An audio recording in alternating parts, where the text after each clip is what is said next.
কথায় আছে যে দৃষ্টি অত্যন্ত কঠোর হয়, অত্যন্ত শক্তিশালীও হয়। কথায় আছে যে কারোর উপর যদি কুদৃষ্টি পড়ে তাহলে তার বিনাশ কেউ আটকাতে পারে না। এই যে কুদৃষ্টি, এর উপাচারও আমাদের কাছে রয়েছে। যখন আমরা বাড়ি নির্মাণ করি তখন একটা কালো মুখোশ লাগাই, যাকে রক্ষা কবচ মনে করা হয়, কুদৃষ্টি থেকে বাঁচার জন্য। যখনই কোনো বাচ্চা বাইরে যায় তখন তার মাথায় আমরা একটা কাজলের টিপ পরিয়ে দিই, কুদৃষ্টি থেকে বাঁচার জন্য। অর্থাৎ এই সংসারে কুদৃষ্টি থেকে বাঁচার উপাচার রয়েছে। উপাচার যদি কিছু না থেকে থাকে তাহলে তা হলো দৃষ্টিভঙ্গির। যদি আপনার দৃষ্টিভঙ্গি অনুচিত হয় তাহলে আপনার পতন কেউ আটকাতে পারবে না। না পারবে কালো মুখোশ, না কালো টিপ, না স্বয়ং ঈশ্বর। সেই জন্য নিজের দৃষ্টিভঙ্গি শুভ করে তুলুন, সব কিছু শুভই হবে। আসুন আমার সাথে ভালোবেসে বলুন, রাধা রাধা। আমাদের জীবনে অত্যন্ত গুরুত্বপূর্ণ একটা আশা বসবাস করে, বিশ্বাসের রূপে। বিশ্বাস যা আমরা ঈশ্বরের ওপর করি, ভাগ্য, প্রারব্ধের ওপর করি, নিয়তির ওপর করি। যখনই ভালো কিছু হয় আমরা বলি এ হলো ঈশ্বরের দয়া।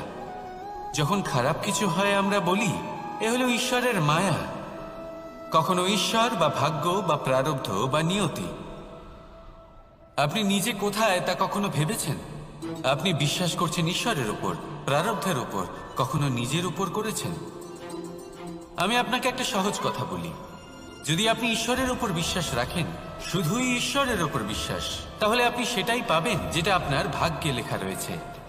কিন্তু যদি আপনি নিজের উপর বিশ্বাস রাখেন, আত্মবিশ্বাস রাখতে শেখেন, তাহলে ঈশ্বর আর নিয়তি দুজনে মিলে আপনার ভাগ্যে সেটাই লিখবে যা আপনি চাইছেন। তাই মনে রাখবেন, সাফল্যের পথ হলো এই বিশ্বাস। নিজের আত্মবিশ্বাসকে ধরে রাখতে শিখুন, দেখবেন আত্মা প্রসন্নতায় ভরে উঠবে। তাহলে আসুন এই প্রসন্ন ভাব নিয়েই বলুন, রাধা রাধা। সময় একটু একটু করে কেটে যায়, একটু একটু করে নিকটে আসে। খুব অদ্ভুত ব্যাপার। এই সময় প্রতিকূল হলেও একটু একটু করে কেটে যায়। এই সময় যদি ভালো হয় তাহলে একটু একটু করে নিকটে আসে। অনুচিত তখনই হয় যখন আমরা নিজেদের অসফলতার জন্য সময়কে দোষ দিই, কিন্তু আসলে তেমনটা হয় না। আপনার পরিশ্রম আর প্রয়াস দ্বারাই আপনি সাফল্য লাভ করবেন, সময়ের দ্বারা নয়। যদি এই সাফল্য একটা সুন্দর ভবন হয় তাহলে সময় হলো তার দেওয়ালের রং, যা সময়ের সাথে বদলাবে, সময়ের সাথে ফিকেও হয়ে যাবে। কিন্তু সাফল্যের এই ভবন আপনাকেই নির্মাণ করতে হবে, আপনার পরিশ্রমের ইট দ্বারা এবং প্রয়াসের চুনসুরকি দ্বারা। তাই পরিশ্রম আর প্রয়াস করতে থাকুন, সাফল্য আপনি অবশ্যই পাবেন। সময় যদি আজ ভালো না হয় তাহলে কাল অবশ্যই হবে। প্রয়াস করতে থাকুন আর আমার সাথে ভালোবেসে বলুন, রাধা রাধা। ভয়। জীবনে আমরা কোন কোন বিষয়ে ভয় পাই? কোনো মানুষকে হারানোর ভয়, কোনো মানুষ, কোনো সম্পর্ককে হারানোর ভয়, অর্থহানির ভয়, সময়হানির ভয়। এবার বিষয়টা হলো, এই ভয় কখনো আমাদের কোনো লাভ করে না। এটা সবসময় আমাদের পিছনে ঠেলে আর নিচু স্তরে নামিয়ে দেয়, কখনোই আমাদের উত্থানের কারণ হয় না।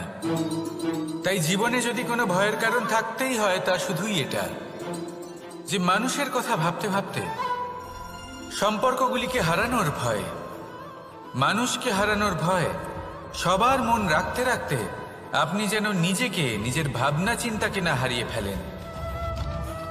যদি এরকম হয়, যদি সকলের মন রাখতে রাখতে আপনি নিজেই নিজেকে হারিয়ে ফেলেন, নিজের ভাবনা, নিজের লক্ষ্য, নিজের মন্তব্যকে হারিয়ে ফেলেন, তাহলে সংসারে যতই যাই হয়ে যাক না কেন প্রসন্নতা লাভ করবেন না। তাই রক্ষা তাকেই করুন যে আপনাকে রক্ষা করে, আপনার মানসিকতা, আপনার ব্যক্তিত্ব, আপনার লক্ষ্যকে রক্ষা করে। আর যদি কোনো বিষয় ভীত হতে হয়, তবে আপনি যেন নিজের উদ্দেশ্যের থেকে দূরে না চলে যান। তাহলে আসুন আর আমার সাথে ভালোবেসে বলুন, রাধা রাধা। জীবনে এমন কি আছে যা আপনাকে অজান্তে শিখরে পৌঁছে দিতে পারে বা আপনার পতনও ঘটাতে পারে? সঙ্গতি। যদি আপনি কোনো শ্রেষ্ঠ ব্যক্তির সঙ্গ লাভ করেন, তাহলে তার শুভ চিন্তা, তার গুণ, তার স্বভাব আপনার মধ্যে চলে আসবে। আপনি আরো শ্রেষ্ঠ হয়ে উঠবেন। আবার সেখানেই যদি আপনি কোনো দুষ্ট ব্যক্তির সঙ্গতি লাভ করেন, কোনো খারাপ মানুষের সঙ্গতি লাভ করেন, তাহলে আপনার শুভ চিন্তা, আপনার গুণ, তা যে কখন আপনার থেকে কেড়ে নেওয়া হবে সেটা আপনি জানতেও পারবেন না। দেখুন, এই সঙ্গতি হলো অত্যন্ত গুরুত্বপূর্ণ। এই সঙ্গতি আপনার নিয়তি নির্ধারণ করে।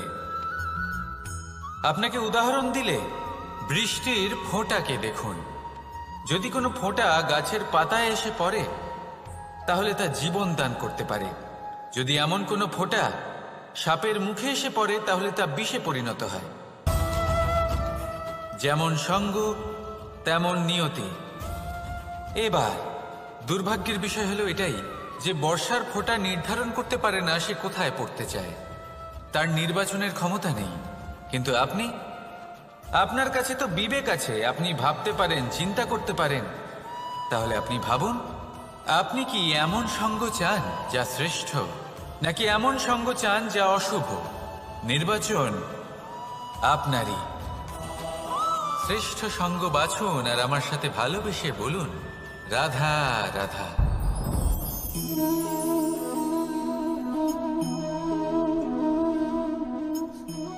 মুক্ত। এই মুক্তই সবাইকে মোহিত করে দেয়, নিজের দিকে আকর্ষিত করে। অত্যন্ত সুন্দর, গোল, শুভ্র। মুক্ত দ্বারা নির্মিত আভূষণ, তা হয়তো সে মুকুটই হোক বা কোনো স্ত্রীর অলংকার, তাকে আরো সুন্দর করে তোলে, তাকে আরো সুন্দর দেখতে লাগে। এবার এই মুক্তকে এত সুন্দর দেখার জন্য কত কষ্ট সহ্য করতে হয় তা কি কখনো আপনি ভেবেছেন? এই মুক্ত ঝিনুক থেকে বের করা হয়। ঝিনুক, যা কিনা সমুদ্রের তলদেশে থাকে। ওকে কত কষ্ট সহ্য করতে হয়, জলের চাপ সহ্য করতে হয়, সমুদ্রের স্রোত সহ্য করতে হয়। এই ঝিনুককে এত কষ্ট সহ্য করতে হয়, এই মুক্তকে এত কষ্ট সহ্য করতে হয়, তারপরে এর রূপ এত সুন্দর হয়।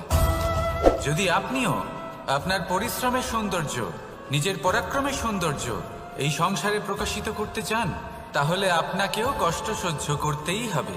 তাই জীবনে যখনই সংকট আসবে, বিপদ আসবে, সমস্যা আসবে, তখন একে সুযোগ হিসেবে গ্রহণ করুন। কারণ এই বিপদের সাথেই লড়াই করে আপনি মুক্তর মতোই পরিশুদ্ধ হয়ে উঠবেন। তাহলে আসুন আর আমার সাথে ভালোবেসে বলুন, রাধা রাধা। আপনি কি জানেন আপনার জীবনে আপনার আসল জীবনসাথী কে হন? মাতা পিতা, ভাই বোন, স্বামী স্ত্রী? না, আপনার আসল জীবনসাথী হলো আপনার শরীর। সেই শরীর যার দিকে আপনি কখনো নজরই দেন না, ঠিক কি না? এবার যে মানুষ এই রহস্য বুঝতে পারেন, তার জীবন এমনি শুভ হয়ে যায়।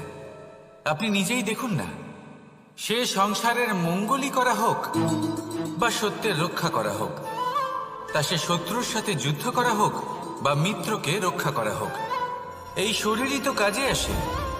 তপস্যাতে, বলিদানে, পরিশ্রমে এই শরীরই হলো আধার, ঠিক কিনা?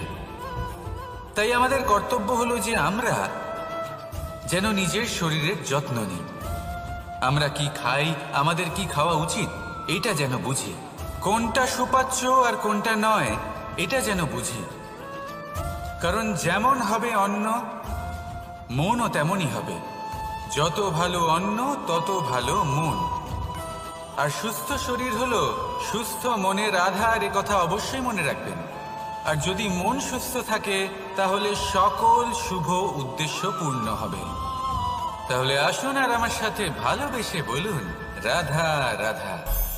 কথায় আছে যে জীবনের আধার হলো সম্পর্ক, প্রসন্নতারও এবং ঈশ্বরের সাথে দেখা পাওয়ারও। এবার এই সম্পর্কের আধার আসলে কি? সেবা? না। বোঝাপড়া? না। অপেক্ষা? না। এই সম্পর্কের আধার হলো বিশ্বাস। যদি বিশ্বাস ভেঙে যায় তাহলে জেনে রাখবেন যে সম্পর্করূপী এই ভবন এর ভিতই ভেঙে গেল। আর যদি ভিত ভেঙে যায় তাহলে সেখানে অন্য কোনো ভবন নির্মাণ সম্ভব নয়, সম্ভবই নয়। এই সমস্ত সম্পর্কের বিশ্ব বিশ্বাসে বসবাস করে। এই বিশ্বাস হলো অত্যন্ত গুরুত্বপূর্ণ। এই বিশ্বাসের জোরেই আমি আর রাধা কোনো সাংসারিক বন্ধনে আবদ্ধ না হয়েও এক অত্যন্ত দৈব অলৌকিক বন্ধনে আবদ্ধ। এই হলো বিশ্বাস যার দ্বারা 11 অক্ষৌহিনী সেনার সামনে অর্জুন দাঁড়িয়েছিল এবং জয়ী হয়েছিল।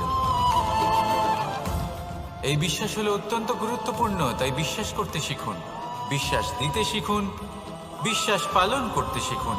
আর আমার সাথে ভালোবেসে বলুন, রাধা রাধা। এই সংসার অত্যন্ত বিচিত্র এক স্থান। এ সত্য খুঁজতে থাকে, আর সত্য খুঁজে পেলেই তা প্রমাণ করতে চায়।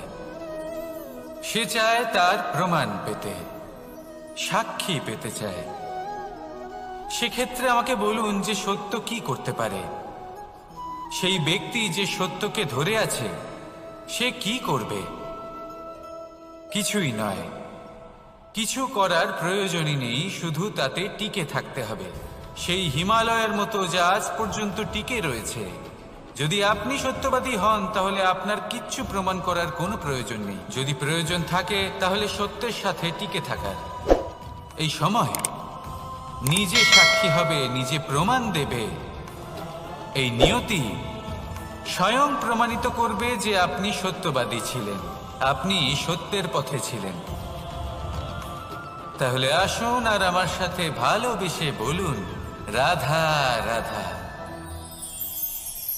ঈশ্বর আমাদের হাত প্রদান করেছেন। হাত যা জড়ো করা হয় প্রণাম করার জন্য, ঊর্ধ্বগামী হয় প্রার্থনার জন্য। এই হাত যার দ্বারা আমরা খাবার খাই, ফসল উৎপাদন করি। কিন্তু এই হাতের দ্বারা সবথেকে শ্রেষ্ঠ কাজ কি হতে পারে? সেবা। আগে হ্যাঁ, সেই হাত যা সামনে এগিয়ে আসে সেবা করার জন্য, যে সেবা করে তাদের যারা দুঃখে থাকেন, নিরাশ হয়ে থাকেন, যারা সেবা করেন তাদের যারা কিনা দরিদ্র। সেই হাত হলো সব থেকে অধিক মহান।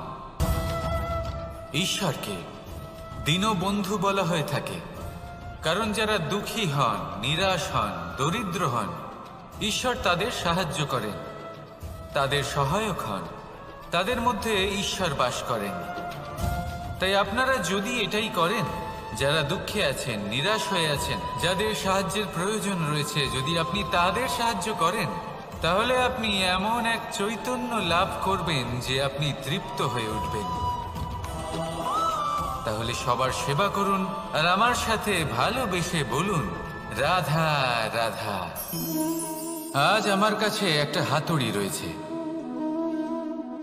অত্যন্ত শক্তিশালী হলো এই হাতুড়ি।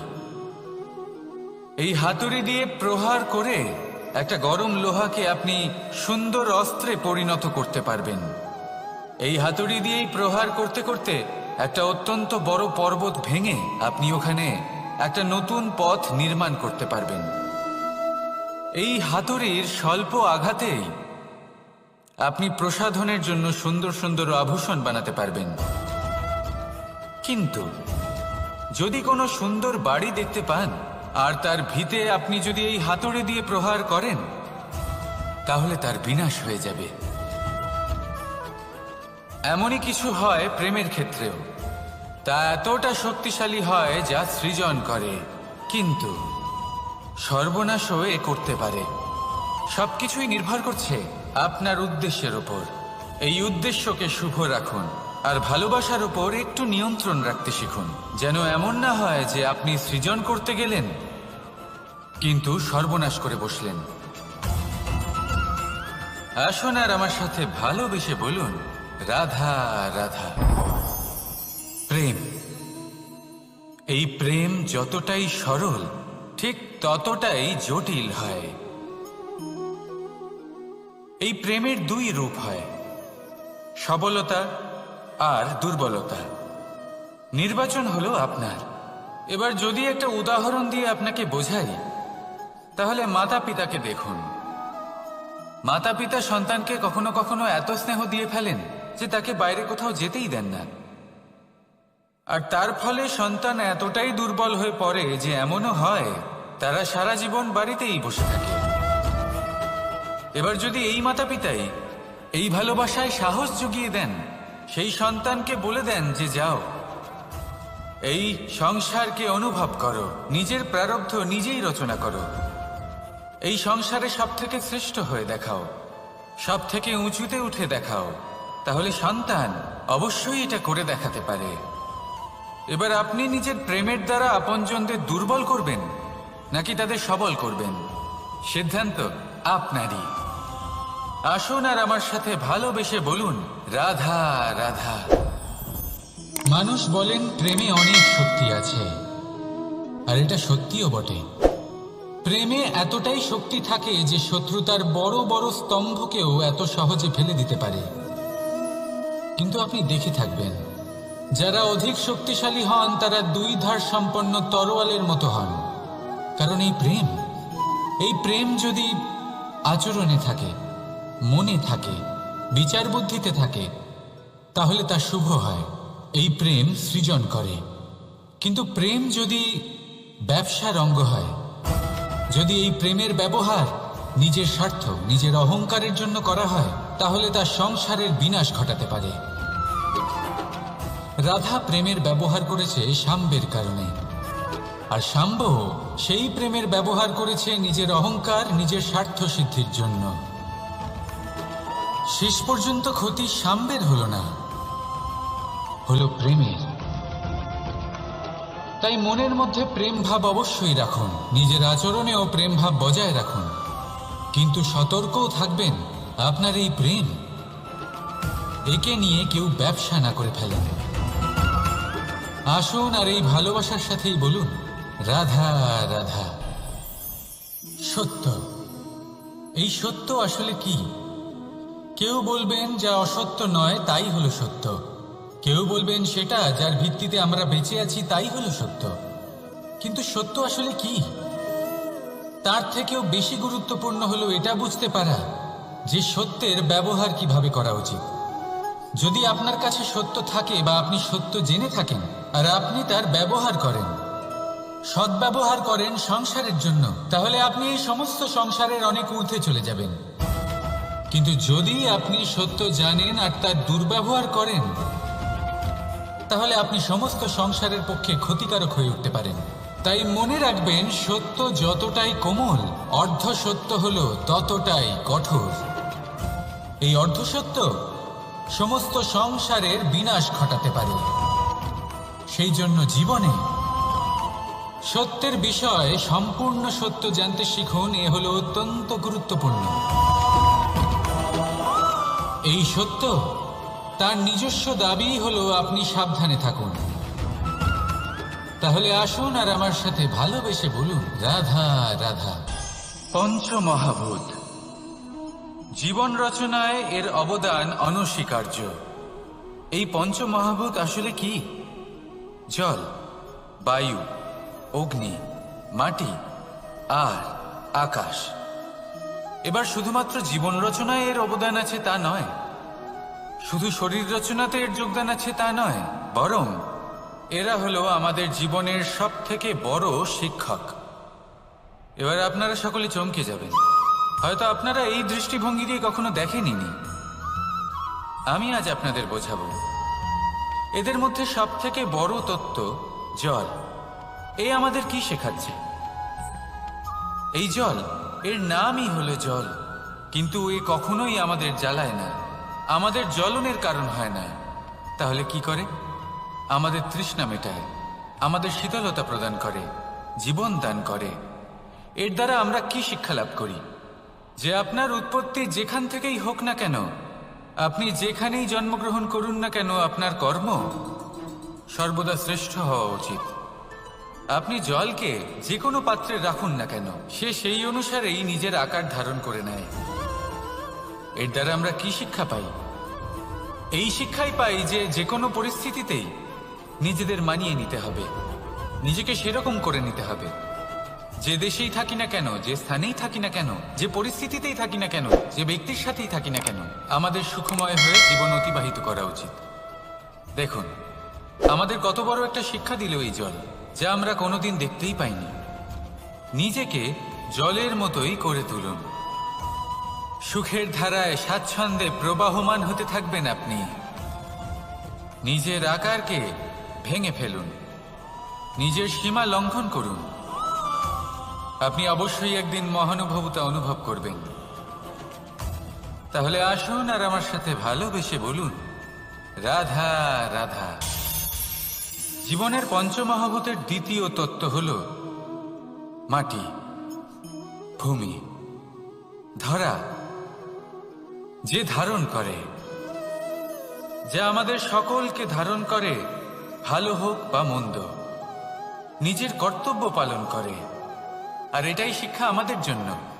আমাদেরকেও আমাদের সকল কর্তব্য পালন করতে হবে, তা সে আমাদের নিজেদের প্রতি হোক, আমাদের পরিবারের প্রতি হোক, সমাজের প্রতি হোক বা ঈশ্বরের প্রতি। এই শিক্ষা আমাদের মাটি দিয়ে থাকে। এ আমাদের পদতলে পিষ্ট হয়েও তার বদলে আমাদের বনস্পতি প্রদান করে। অগ্রসর হতে পদক্ষেপ নেওয়ার সময় আমরা পা দিয়েই ধরিত্রীকে পিছনে ঠেলি, কিন্তু এই মাটি আমাদের ঘৃণা করে না। সে আমাদের পরবর্তী পদক্ষেপের জন্য অপেক্ষা করে আর স্বাগত জানায়। আর হয়তো সেই জন্যই এই ধরাকে আমরা ধরিত্রী মাতা বলে থাকি। আর তাই এই পদবী, এই সম্মান, এই ভালোবাসা, এর আকার বা এর ভারের জন্য একে প্রদান করা হয় না, প্রদান করা হয় এর স্বভাবের কারণে।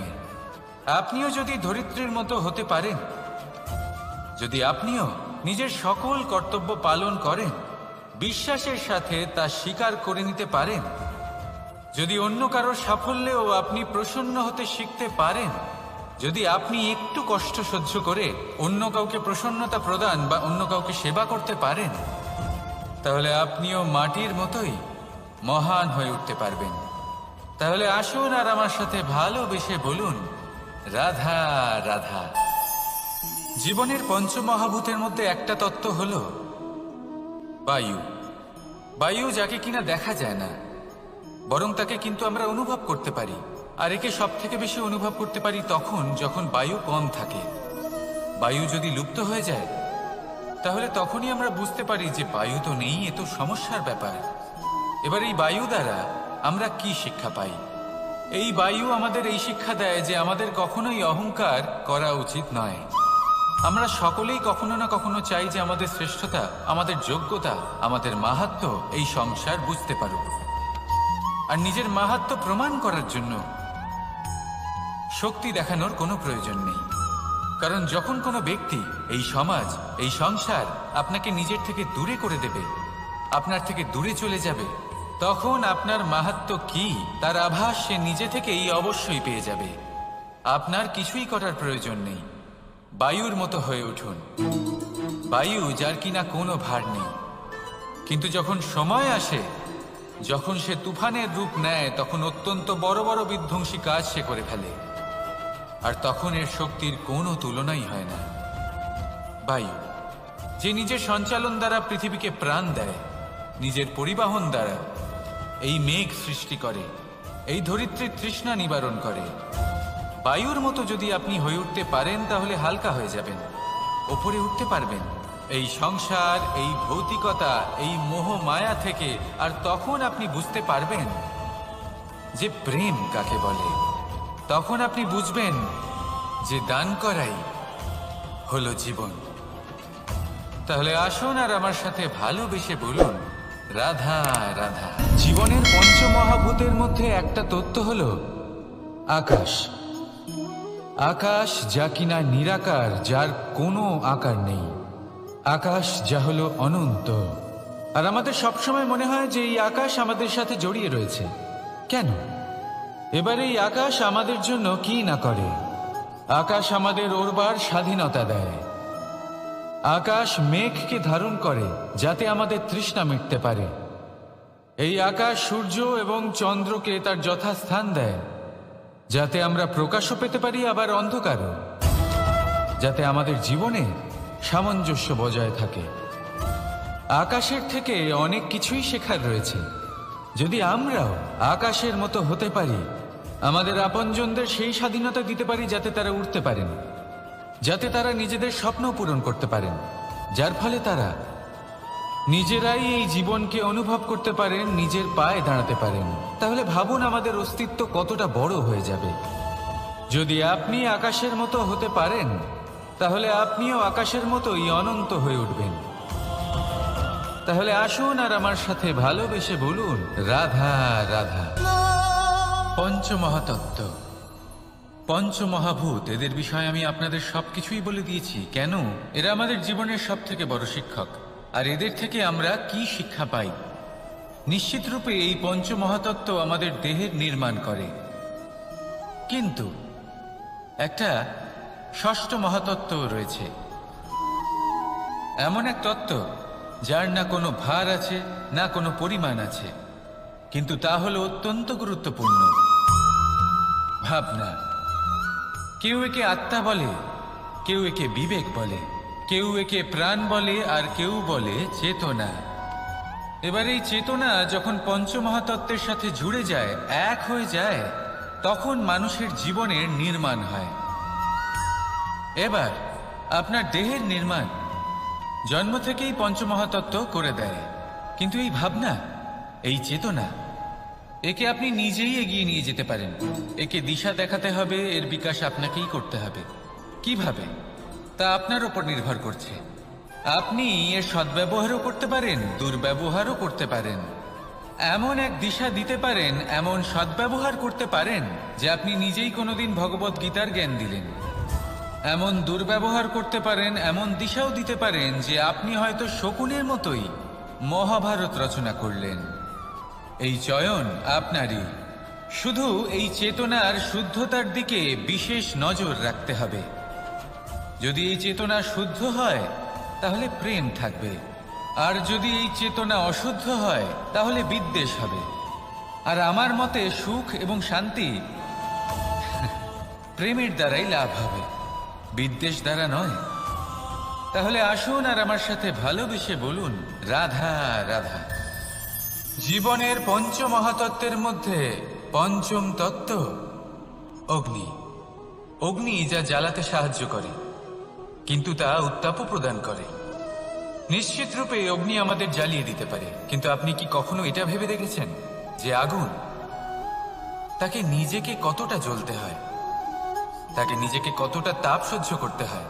ও নিজে জ্বলে আমাদের উত্তাপ প্রদান করার জন্য, ও নিজে জ্বলে আমাদের ঊর্জা দেবার জন্য, আমাদের আলো দেবার জন্য, অন্ধকারে পথ দেখানোর জন্য, শত্রুর সাথে মোকাবিলা করার জন্য আমাদের সাহায্য করে, নিজে জ্বলে। যখন আমরা কোনো দেবতার জন্য যজ্ঞ করি, তখন দেবতার ভোজন গ্রহণ করার নিমিত্ত হয় এই অগ্নি। কত কিছু ওকে সহ্য করতে হয় আমাদের এত কিছু দেবার জন্য। আপনিও আগুনের মতো হয়ে উঠুন, নিজে কষ্ট সহ্য করুন অন্যকে সাহায্য করার জন্য, তাদের জীবন উদ্ধার করার জন্য, নিজের প্রিয়জনের জন্য, নিজের পরিবারের জন্য, নিজের মাতা পিতার জন্য, এই সমাজের জন্য। নিজে কষ্ট সহ্য করুন, প্রকাশের কেন্দ্রবিন্দু হয়ে উঠুন, আর সকলকে পথ প্রদর্শন করুন, সবাইকে পথ দেখান। যেদিন আপনি আগুনের মতো হয়ে উঠবেন, সেই দিন ঠিক যেমন অগ্নিকে পুজো করা হয়, আপনিও সেইভাবে পূজনীয় হয়ে উঠবেন।